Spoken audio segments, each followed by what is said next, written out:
میرے سامنے یہ سوال نامہ ہے، کل ذکر کر دیا تھا، آج اس پر ایک تفصیلی بیان کا مطالبہ کیا گیا ہے۔ موضوع سے ذرا سا مختلف ضرور ہے لیکن بہرحال مربوط ہے، اور چونکہ شبہ ایسا ہے جو بار بار سر ابھارتا ہے، اس لیے اس کا بہت واضح طور پر واشگاف لفظوں میں جواب عرض کر دیتا ہوں۔ قرآن حکیم میں کسی قسم کی کوئی تحریف نہیں ہوئی۔ اب اس میں جو تاریخی، تفسیری، کلامی بہت سی بحثیں ہیں، عرفانی، وجدانی، ان سب کو میں سمیٹ کے ان 3 فقروں میں کہہ چکا ہوں اور کہہ دیتا ہوں۔ کل بھی تقریباً عرض کیا تھا کہ جس کتاب کو جبرائیل امین لے کر آئے ہوں، محمد امین نے پیش کیا ہو، علی امین نے اس کی حفاظت کی ہو، اور حسین شہید نے اس کی تلاوت کی ہو، مگر اس قرآن میں تحریف کی کوئی گنجائش ہوتی ہے؟ ہو سکتی ہے؟ پیغمبر اکرم صلی اللہ علیہ وآلہ وسلم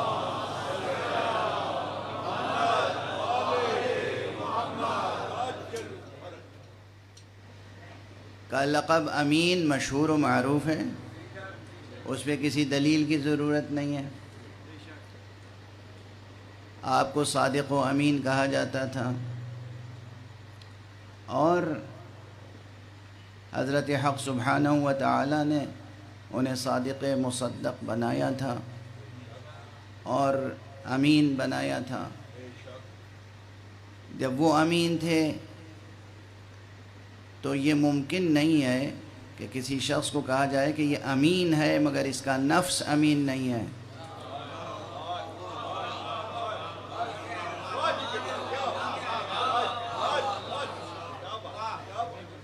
اللہ سبحانہ و تعالیٰ نے نبی کو کہا یہ امین ہے، علی کو کہا یہ ان کے نفس ہیں۔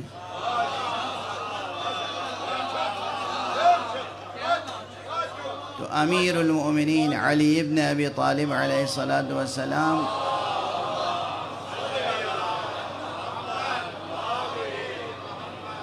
کی شان بھی ہے کہ وہ صادق بھی ہیں، امین بھی ہیں۔ بھئی اللہ نے کہا ہے، قرآن نے کہا ہے، رسول نے کہا ہے یہ میرے نفس ہیں۔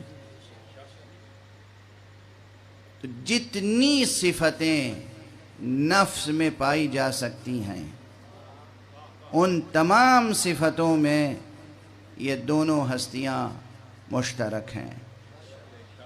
ہاں، یہ اپنی جگہ حقیقت ہے کہ نبوت ختم ہو گئی حضرت محمد ابن عبداللہ صلی اللہ علیہ وسلم۔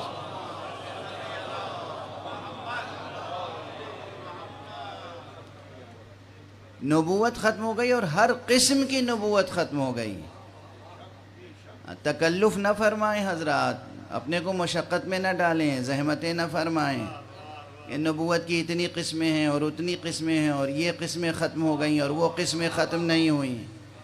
نبوت اپنی تمام جہات و جوانب کے ساتھ، تمام اقسام و انواع کے ساتھ ختم ہو گئی ذات گرامی محمد ابن عبداللہ صلی اللہ علیہ وسلم۔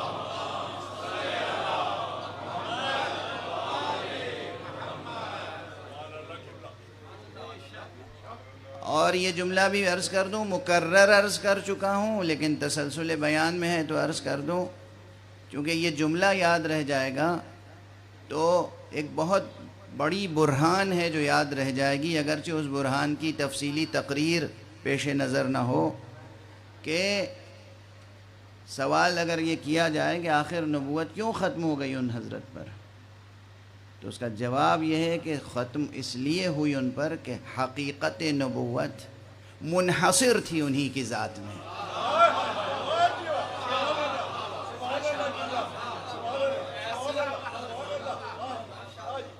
یہ صرف ایک شاعرانہ تعبیر نہیں ہے، یہ ایک ادبی تعبیر نہیں ہے، یہ ایک خطابی جملہ نہیں ہے،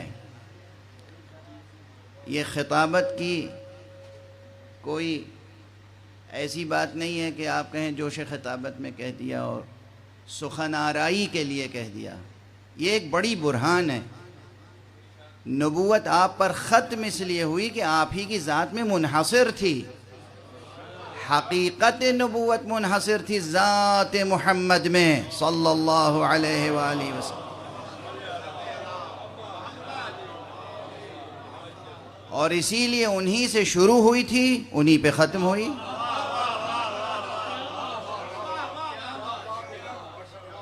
وہ تاریخ پرست ہیں جو کہتے ہیں آدم پہلے نبی تھے. تاریخ پرست نہ بنے، حقیقت پرست بنے.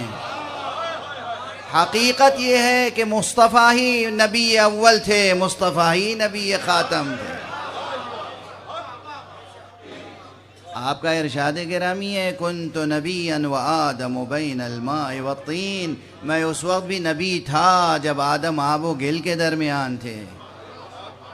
یعنی ان کا نور مبارک و مقدس حامل حقیقت نبوت تھا. یعنی حقیقت نبوت حقیقت محمدیہ میں منحصر تھی، منحصر ہے، منحصر رہے گی. اور نفس نبی محافظ ختم نبوت تھی، محافظ ختم نبوت ہے، محافظ ختم نبوت رہے گی. صلوات پڑھ دیں محمد والے.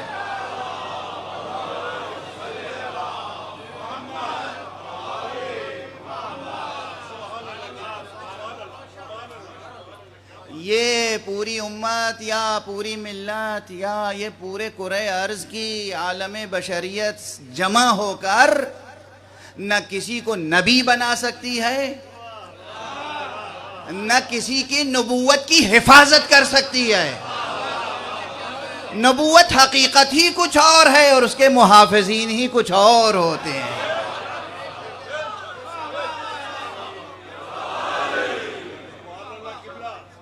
ہم آپ کانفرنسیں کرتے پھریں ختم نبوت کی حفاظت کی، اس سے کچھ نہیں ہوتا ہے. جوہر نبوت، حقیقت نبوت ذات محمد ابن عبداللہ صلی اللہ علیہ وآلہ وسلم میں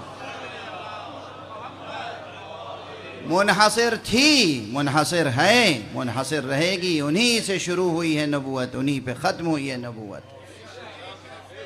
منحصر ہے انہی کی ذات میں. اس نبوت کے علاوہ، حقیقت نبوت کے علاوہ ایک حقیقت اور ہے، اور وہ ہے حقیقت ولایت.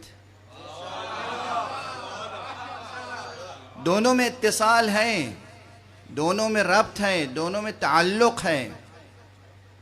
دونوں میں وہی تعلق ہے جو آپ کے دل اور ذہن میں تعلق ہوتا ہے. ذہن ایک الگ حقیقت ہے، قلب دل ایک الگ حقیقت ہے، مگر ہے نا دونوں میں اتصال. ذہن بغیر دل کے نہیں رہ سکتا، دل بغیر ذہن کے نہیں رہ سکتا. وجودی ربط ہے، وجودی امتیاز ہے، وجودی ربط، وجودی امتیاز ہے اور وجودی تعلق. تعلق بھی وحدت کا تعلق ہے. قلب اور ذہن کی حقیقتوں پہ غور کریں گے تو وحدت میں کثرت، کثرت میں وحدت کی حقیقت سمجھ میں آئے گی. اور اگر یہ بات سمجھ میں آئے گی تو پھر یہ بھی ہدیے کے طور پر لیتے چلے جائیں کہ جب نور مصطفی نے کہا کنت نبیا وآدم بین الماء والطین، میں اس وقت بھی نبی تھا جب آدم آب و گل کے درمیان تھے، تو حقیقت مرتضوی نے بھی پکار کر کہا وَكُنْتُ وَلِيًّا وَآدَمُ بَيْنَ الْمَاءِ وَالطِّينِ.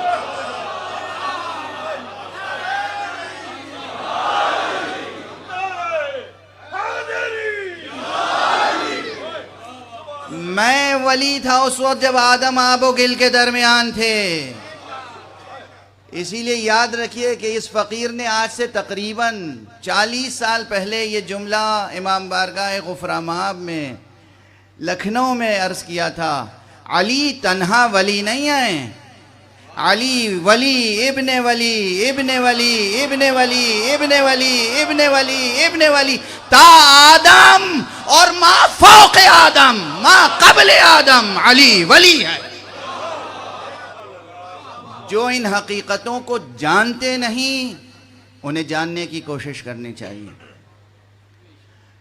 جو نادانی میں انکار کرتے ہیں وہ ہماری اور آپ کی سرپرستی کے مستحق ہیں، دعا کے مستحق ہیں، ہمدردی و دلسوزی کے مستحق ہیں، تعلیم و تربیت کے مستحق ہیں۔ جو جان بوجھ کر سمجھ بوجھ کر انکار کرتے ہیں ان کے لیے ہم یہی کہہ سکتے ہیں کہ یہ ولی ابن ولی تا آدم ہیں، وہ شقی ابن شقی ابن شقی ابن شقی ابن شقی تا قابیل۔ حقیقتوں کو سمجھ کے انکار کرنا شقاوت ہے، حقیقتوں کو پہچان کر انکار کرنا شقاوت ہے۔ تمام شقاوتوں کی جڑ یہی ہوتی ہے، حقیقت کو جان کر پہچان کر انکار کرنا۔ اس سے بڑی کوئی شقاوت نہیں ہے، اس سے بڑی کوئی شقاوت نہیں۔